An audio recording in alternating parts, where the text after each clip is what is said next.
Alright, welcome to the Awkward Hour. I'm Brian. I have Pat here, whatever. Host of the Awkward Hour. We're live at Salt Lake Coffee Break. We switched from Salt Lake Roasting Company because they had an open mic, which could be really awkward trying to do a show there. So I'm here with Rachel Getz from the Salt Lake City Library talking about their All Press Fest. That's Alternative Press Fest. That's going to be a week from this Saturday, July 7th, at the Downtown Library, 3 to 9 p.m. So let's welcome Rachel to the show. Thanks for having me on. I really appreciate Brian and all the work that he's done to promote our festival. We're very excited.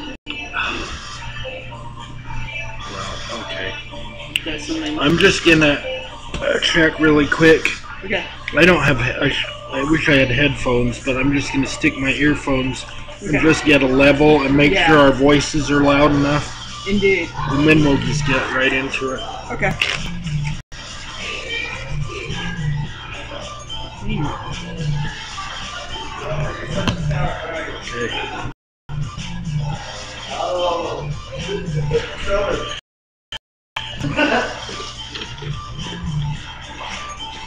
You're a freaking idiot, dude. You are such a freaking idiot. God. Trust me, I can punch a lot harder. I have football friends. Hey, I can tackle your ass. You're such a coward.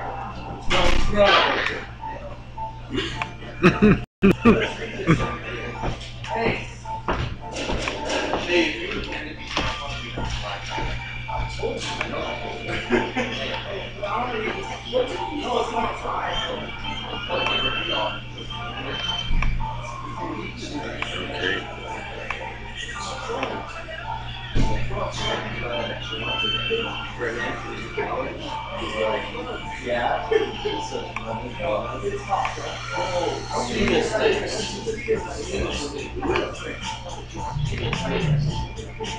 Okay, say something so I can get a level.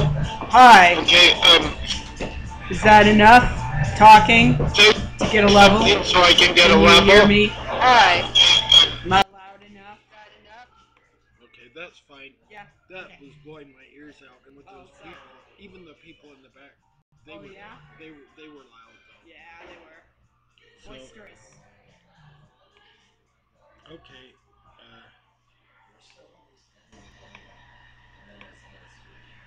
just check it one more time. Just Okay. Hi.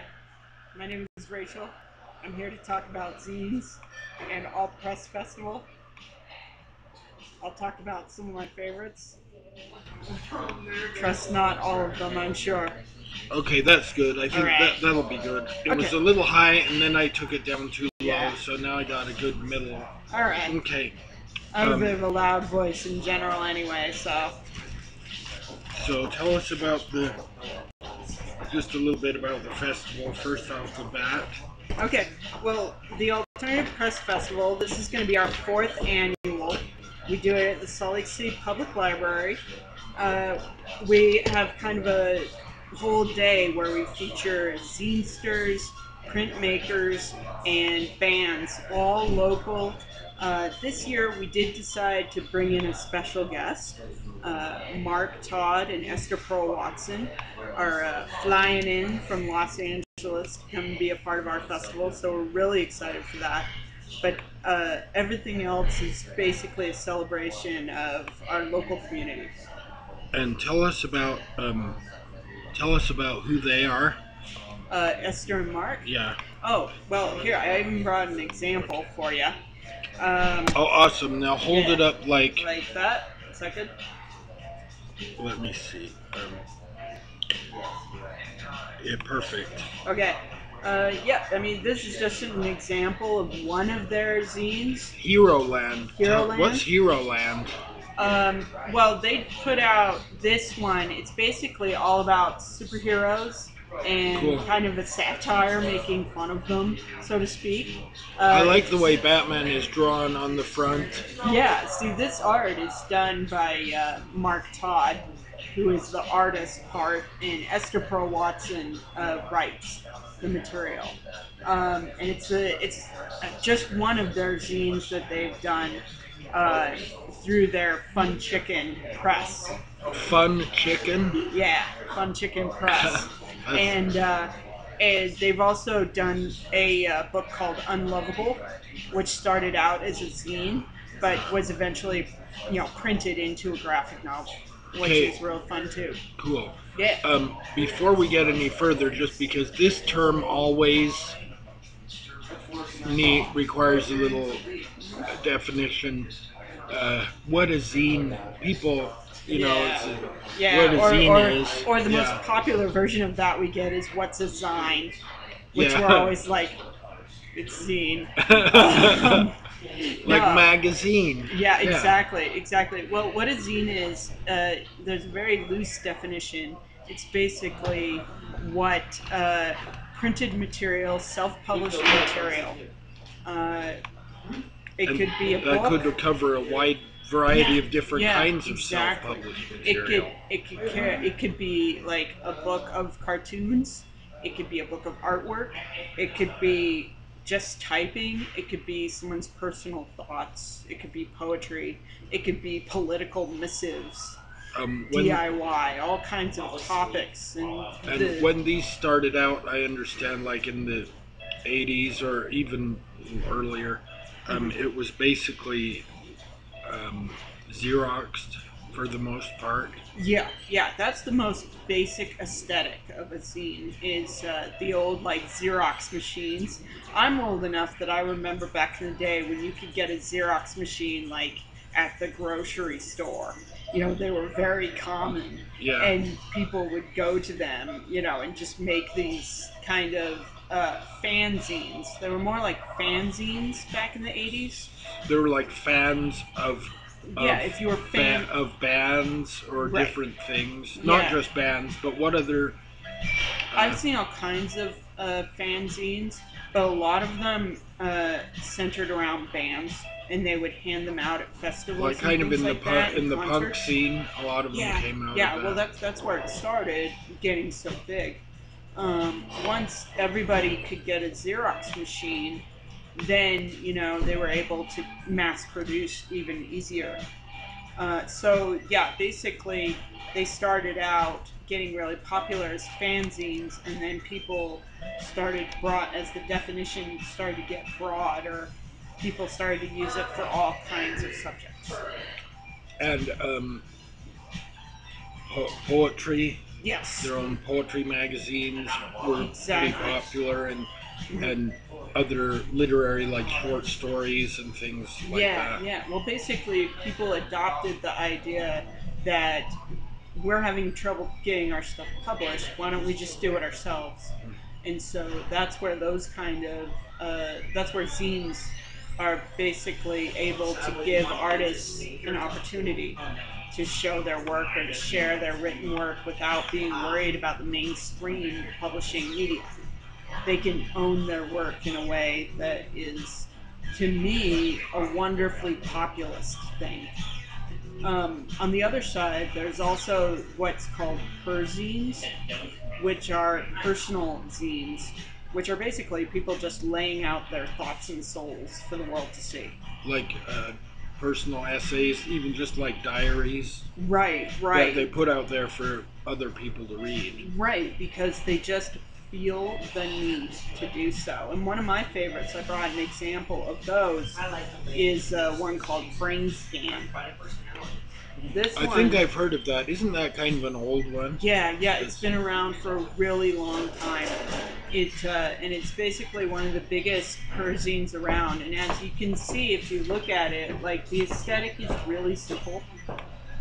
I mean, typewritten text, laid out. It's not like all that complicated in its layout and design, but what it basically is essays and people talking about their thoughts about the world. And this one is number 19. I think they're somewhere. We've got ones at the city library that are somewhere around like the 30s. They put out issues regularly. So yeah, these are what So are called that persons. particular copy, issue 19, Yeah. does that have a date when that one? Well, was- sometimes they do, sometimes they don't. Yeah. This one, I'd have to look. Let me look in the back here. Sometimes they'll put it in the front or back. Um, yeah, I'd have to search further. I can't find a date here that's very clearly written. Oh, December 2002. Okay. So- Wow. 10 years old. So yeah, this That is 10 years old sitting here. We have ones, I found ones in our city library collection from like 1996, 96. 97. I mean, that's about like nearly. I used to 15. do some. I donated a few that I used to be in the very real early 90s. I Yeah. donated a couple of mine.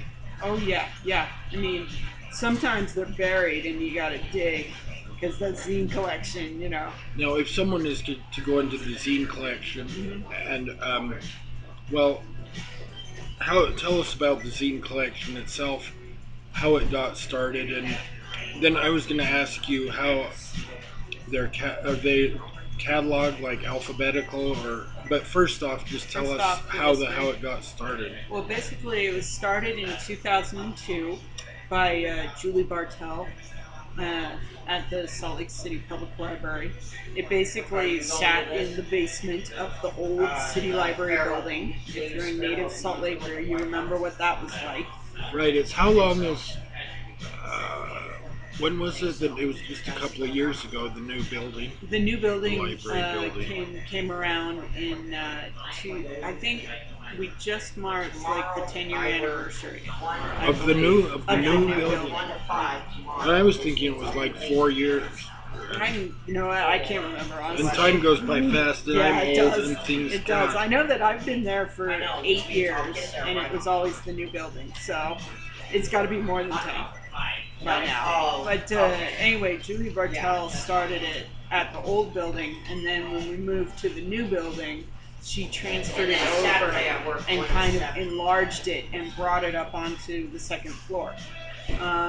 At the time, she'd been collecting up zines and establishing a collection, which was kind of unheard of at the time. Like nobody really Unheard of for a library. for a library, yeah, and I mean- also for it to be like like there's a selector and it's curated and somebody manages. What it. does curated mean?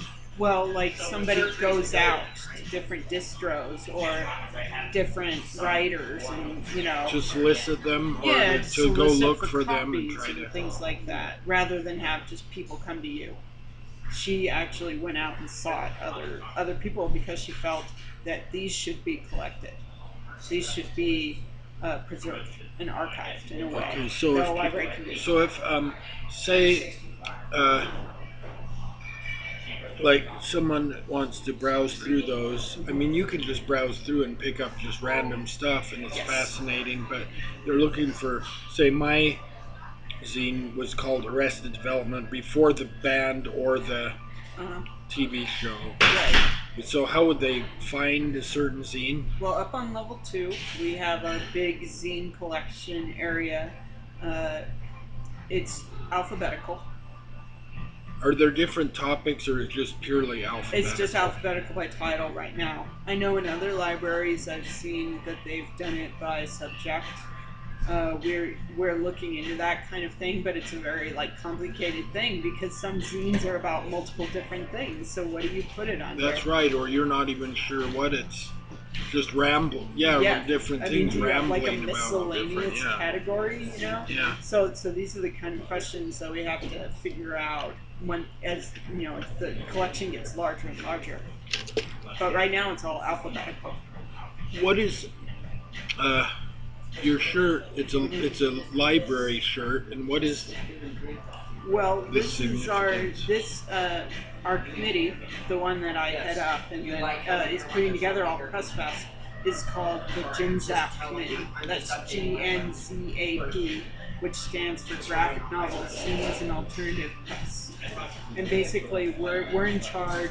We put it to ourselves to promote those collections, the graphic novels, the zines, and then all the other alternative press kind of collections that we have at the library through programs and things like that. And then All Press Fest is kind of our big hurrah for the year for the community. So is there a gray area, a line where something is?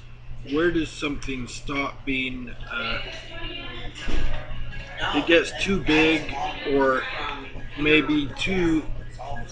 I mean, like they're all alternative press collectives that publish things, and when does some? Is there a gray area where something that's getting a little bit too? There is. Where do you determine that? Well, I mean, it's hard. We have to choose sometimes because, like, for instance, pamphlets. Where do pamphlets fit? Right. Pamphlets can be put They out can by be- government and all different. or by like individual groups who are putting forth an agenda. Is it the libraries? Like, is it our cause to collect those up, and where do we put them? That kind of question. These are the kind of questions that libraries always have to answer in their individual collections. We kind of take it on a case-by-case basis. You know, what we're going to collect and preserve versus like what we're going to make available to the public. Because we have zines in our special collections that we put out on display, but are probably not going to be allowed for checkout. Why is that? Because they're either too like frail or ornate. In good enough condition. Yeah, you know. That's another point, that they can be real works of art with. I mean, depending on how they're printed. The Xerox is just like the simple kind of basic, but there are all these. You could have an actual printing press and artwork and glue things onto the. So. Yeah, they can get quite ornate sometimes, but we want to have those. But we probably shouldn't put them out for checkout, and that's why we put them out on display with the rest of the zine collection. So we keep those as well. So I mean, these are the kind of decisions we have to make as a library. Like, what are we going to archive and preserve, and where? Sure. Yeah. With all different departments of the collection. Right. As someone that used to work in a library, I kind of miss it, but like you said, the pay isn't.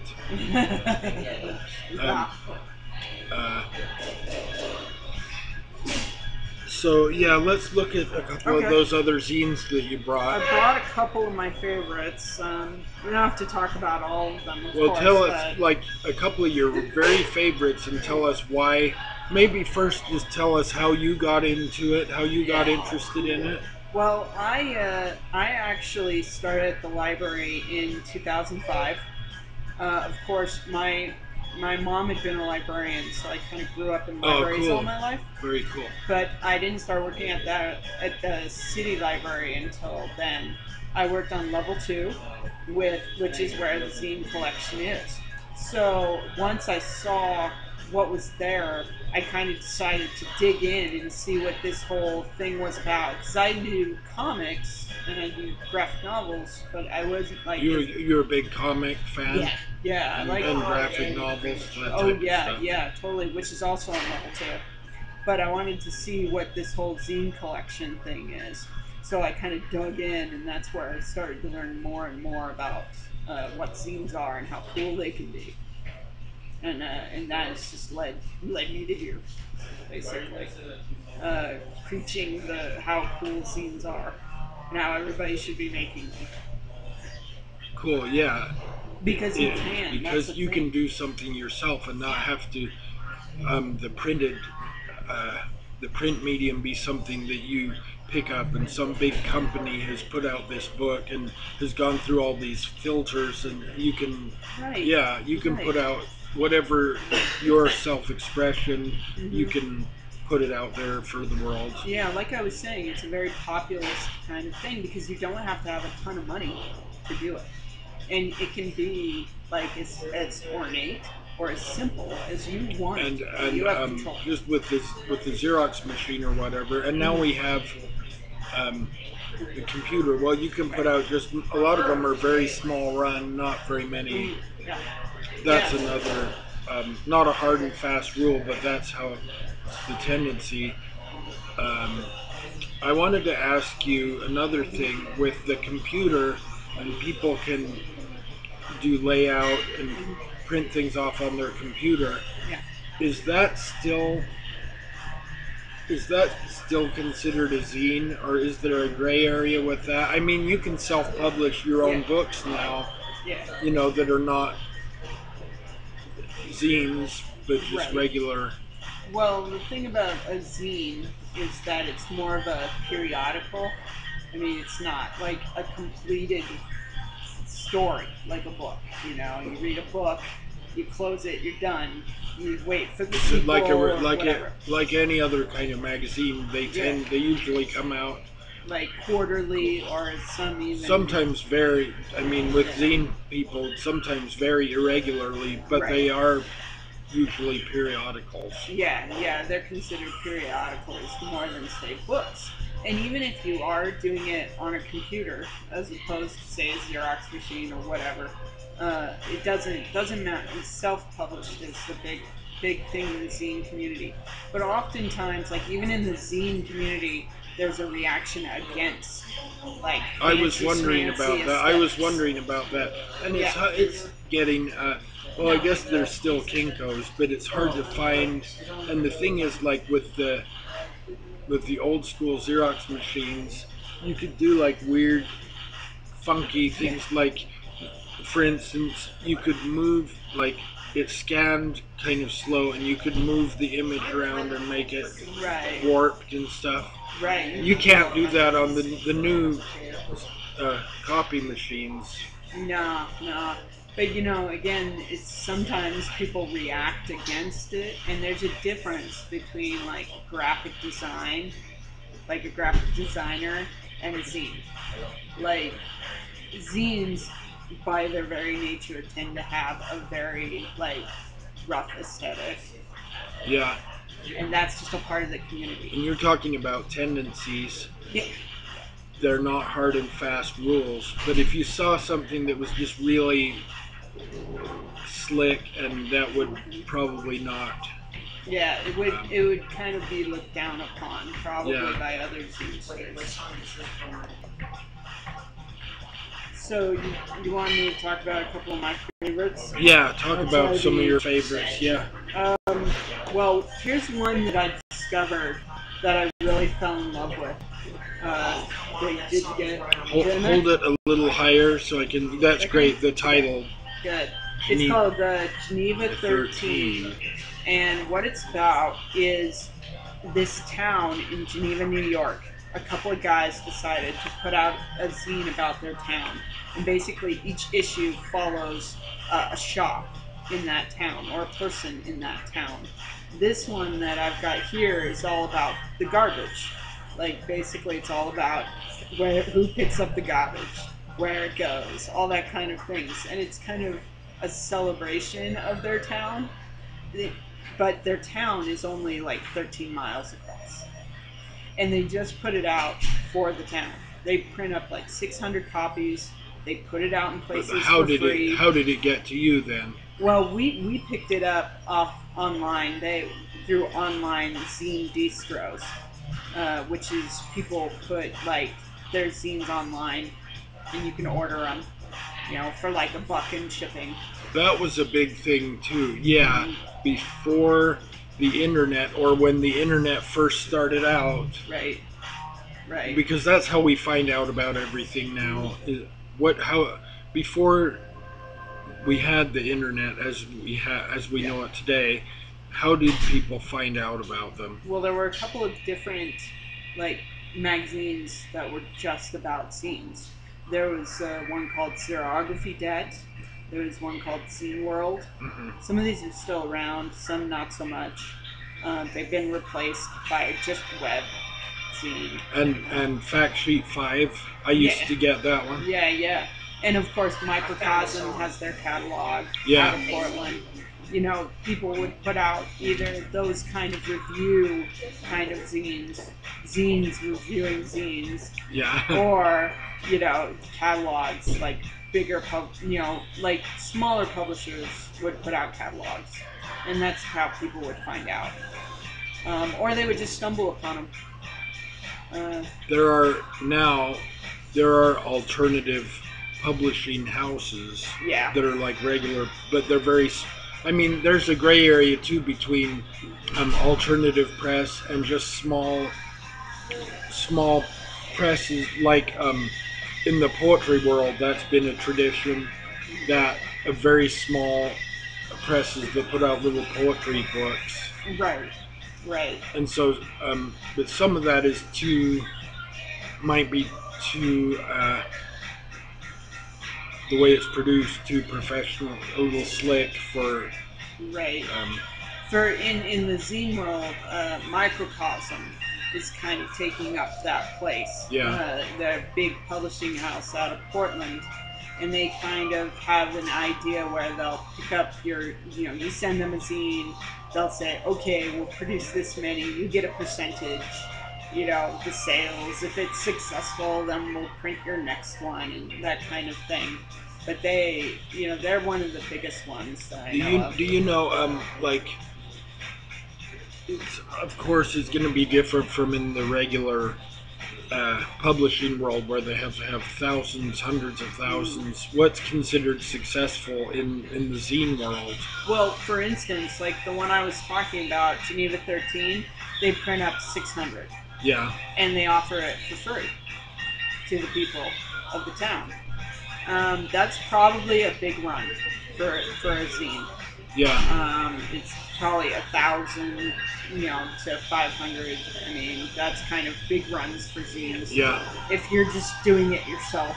Well, I was putting out a zine. I might do 100. Right, and you'd sell it for like $1 or $2 Yeah. or whatever.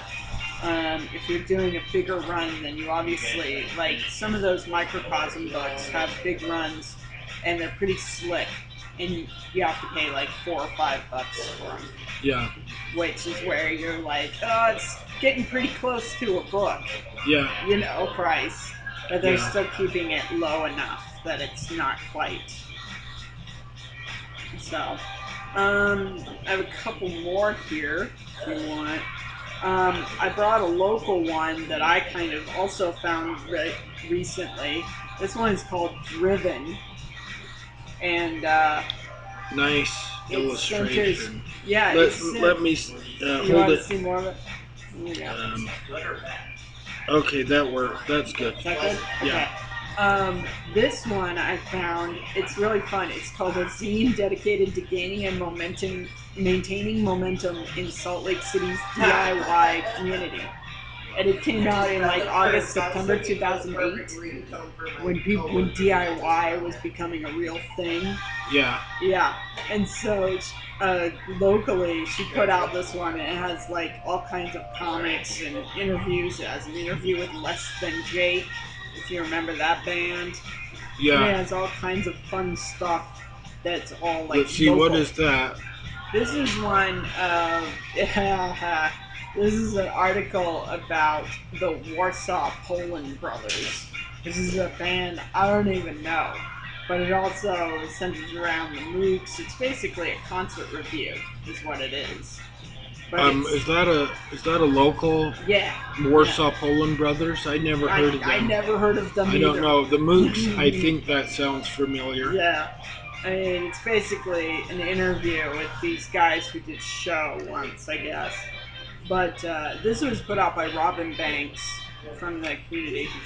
So, are those? Is she still doing that? Or? No, this one, unfortunately, has come to an end. But it's kind of fun to look. Craft Lake City, who is going to be at our Alt Press Fest. Craft Lake City, they have their own festival, I think, in August, and they're going to be at your festival. They're going to have a table for us. And but if you remember, when they started, DIY movement I mean, this is chronicling that time. Yeah, when right it about first 08, started. 09. Yeah, right about then. Yeah. So that's the kind of thing that zines can do. They can chronicle the start of a movement, and now it's all commonplace to And us. these are but- kind of things that recur in different forms because, like, the craft movement, a little bit of DIY with the 80s punk movement and the 70s crafts, and Right. even going back to like the 1800s arts and crafts movements Yeah. in America. So these things um, recur in different forms, but I think a lot of the zine, I guess the Xerox machine, the technology makes different things possible, and I guess the Xerox machine was a big thing for the zines coming Right. about. Yeah, I mean, they were instantly able to mass produce without having to pay a lot of money and not having to deal with a publisher. They could do it themselves and distribute themselves and, be in charge of everything that was a part of it. So I think that's probably why Xerox machines were a big part of that, building momentum as a movement and a community. So, I have a couple more. I mean, Sure. we talk about how serious scenes can be, but sometimes they're just really fun. Like, for Sure, instance, I really enjoy, this is one we always talk about, Bad Lyrics Project. And in this one, basically, someone decided to take a bunch of their rock music and chronicle the bad lyrics that they found in it. And so that's what it is. And then they talk about, in essays, what these, bad lyrics mean. Essays. Yeah. That's some zines. That's Yeah. But besides just personal journals, essays about ranting.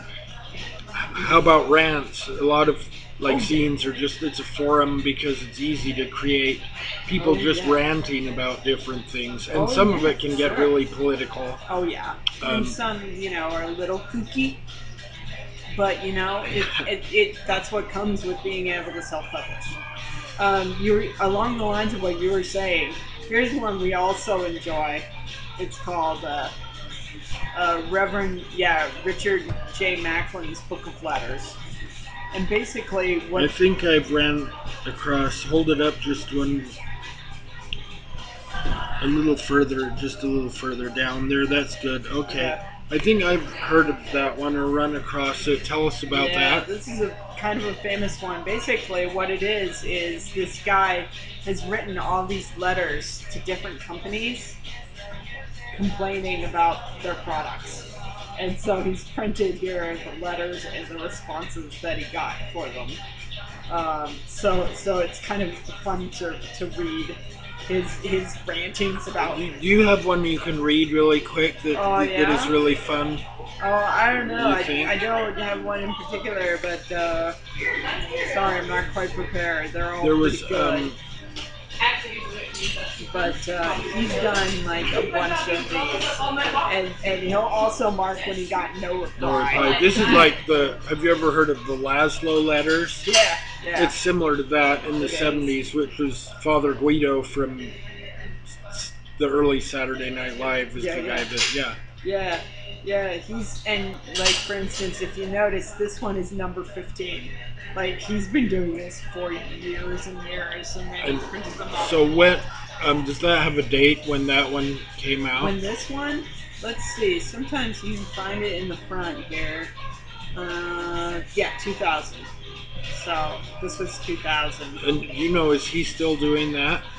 I don't think he is. I think our collections. Another part of the technology, besides the Xerox machine, it's the we might not think of it as technology, but the postal service. Oh yeah. With ordering things, and so that's where you wonder what's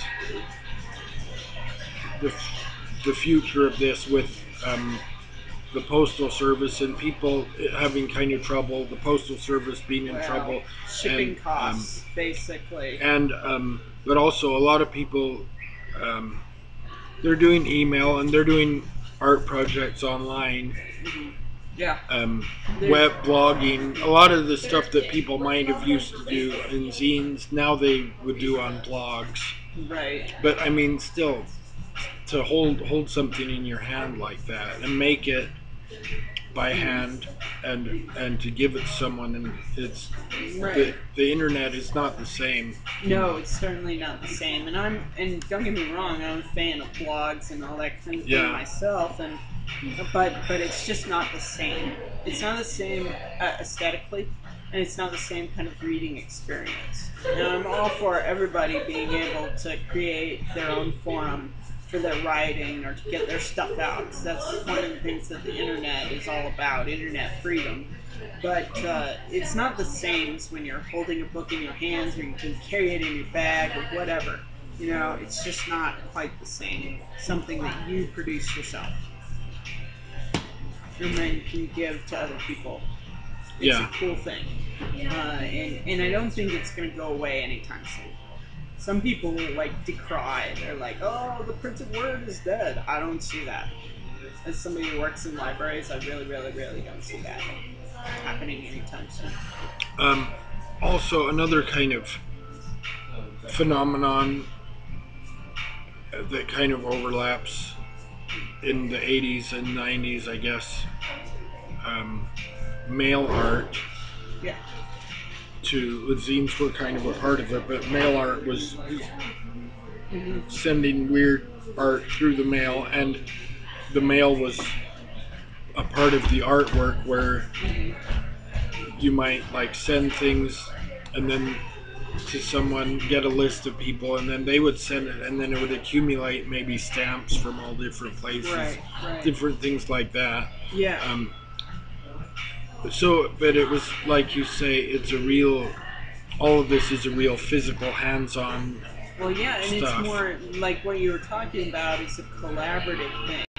I think a lot of people do it in groups, like with their friends or with their families, with their relatives. Like they'll put something together collaboratively, which they can then like distribute themselves or they can keep for themselves or whatever. Like we have a person on our committee. Her name's Sarah, and she created her own zine about her travels in Spain.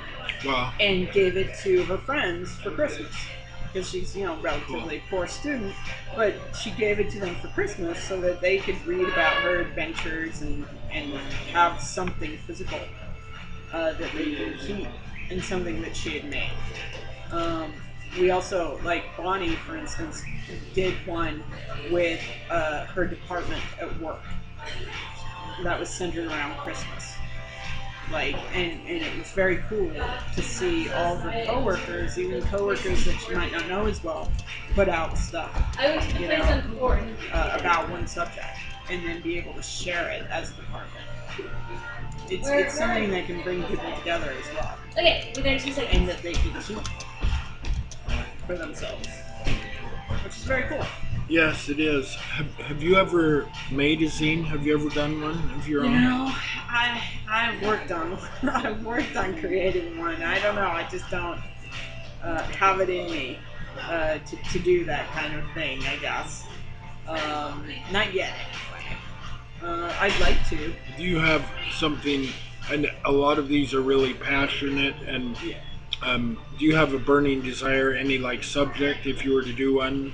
Well, I do movies, books, pop culture, that kind of thing would probably be more my bag, as opposed to like talking about your life and your personal feelings, that kind of thing. Commentary is more culture, my way. like pop culture of all different. It started out kind of fanzines, fans of bands, but different aspects of pop culture too, like the. Even the guy writing letters to those different companies, that's kind of pop culture in a way. And the one that you had about the bad song lyrics, Yeah. that's yeah. very much pop culture. Right. That would probably be more my bag than anything uber personal. But that's just me. So I have other ways to spread out that kind of need to fulfill that need. Well, cool. But I'd like to try it someday, maybe. So what forms of self-expression do you? Oh well, I do screenwriting. Oh, do you really? Yeah, it's the thing I do. Like writing Other than work at the library. screenplays? Yeah, trying I to- write screenplays and I run a workshop to help other writers. Oh, very cool. Where write is that screenplays. at? That's through Sully Film Society Oh, cool. downtown, and that's the other part of my life. Cool. Other than working at So the have you library. ever made like one of the screenplays? Have you ever had? Oh, I wish. I also went to the University of Utah for film, Oh, very which cool. is a whole other story. I But could maybe hear that sometime. yeah, that's a whole other hour. Because I just studied English and I took a couple of film classes. Yeah, so we could probably trade a lot of stories, but yeah, so that was my original endeavor in life, was to direct and write films.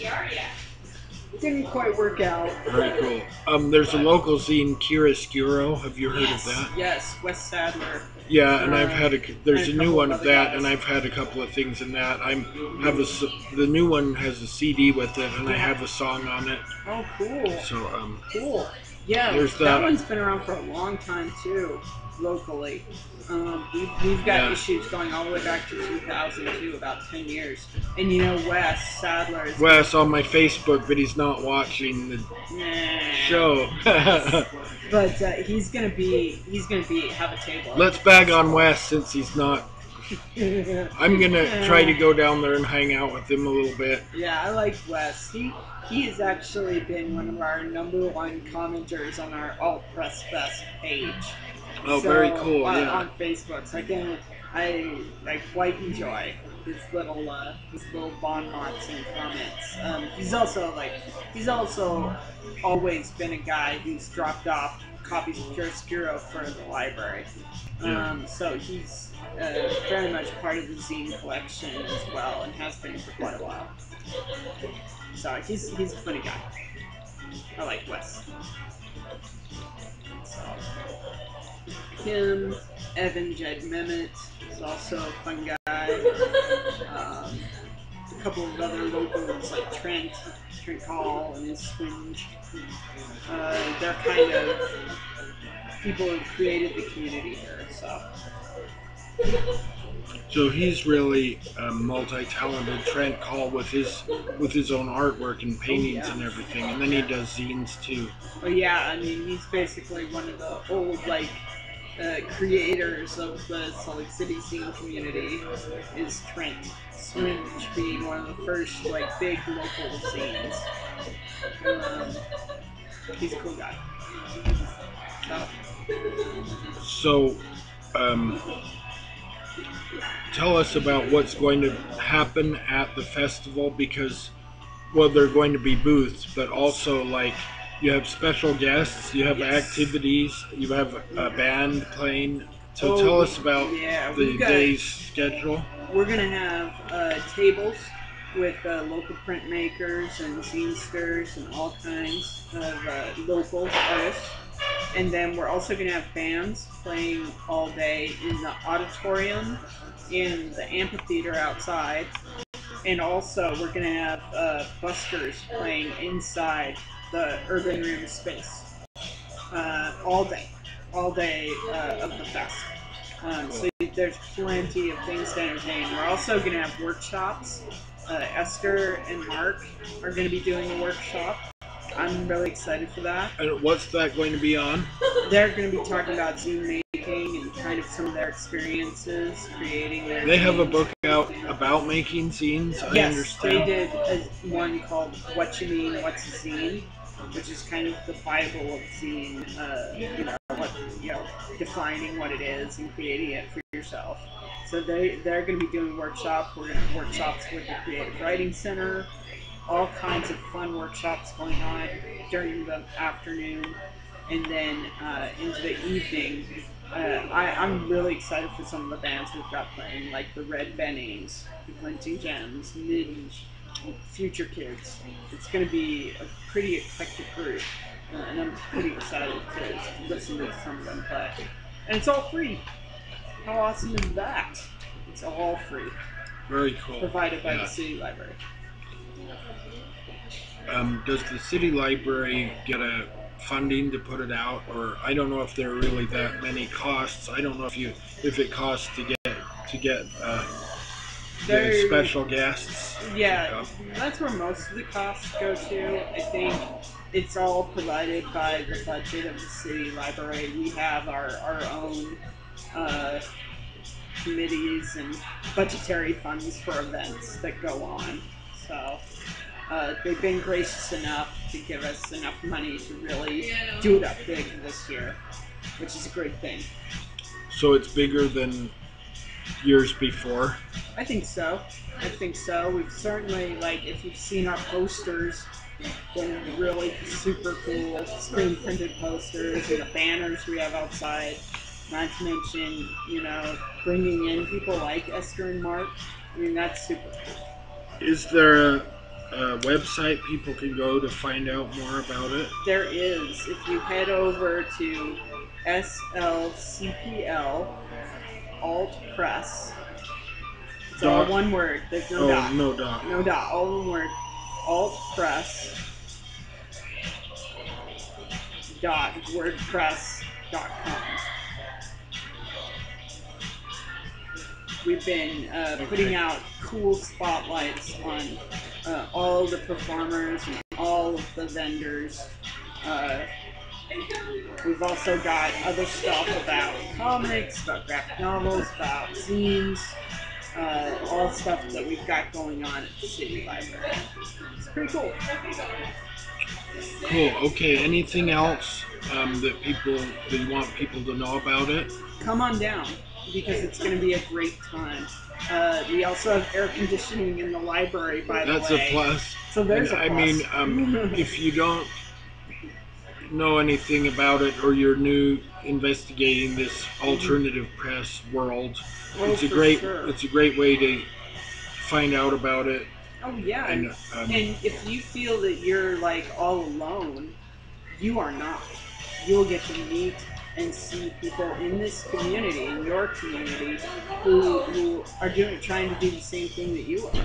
It's pretty cool. And you'll be able to pick up stuff pretty cheap, because most of the stuff is going to be like $1. They usually are $1, $2 Yeah. is how zines are. Or you can trade. Like if you make a zine and you want it to get out, like we're encouraging people to come and bring their zines and hand them out. I'm going to try to print off some of my old ones. I'd kind of like to start doing it again, but I'll try to print off some of the old ones. Indeed. I mean, we're encouraging people to come in and hand them out, because we want this to be a place where people can meet other people as well as get their work out. So I think it's going to be a big, awesome event. We're very excited for it. I'm really excited about it, and the Awkward Hour fans can come and see me. Like, that's a big. Well, there you go. I will certainly be there. So we'll both be there. Okay. Well, anything else, or is that that's about it? I think so. Thanks for having me on. I really appreciate it. Thanks for taking the time. I appreciate you being on it. So, can't wait to show this to other people. I'm so glad I can't see myself. But thanks for having me on. Good. Thanks a lot. I really appreciate it. It's exciting. It's something I'm really excited about, and Good.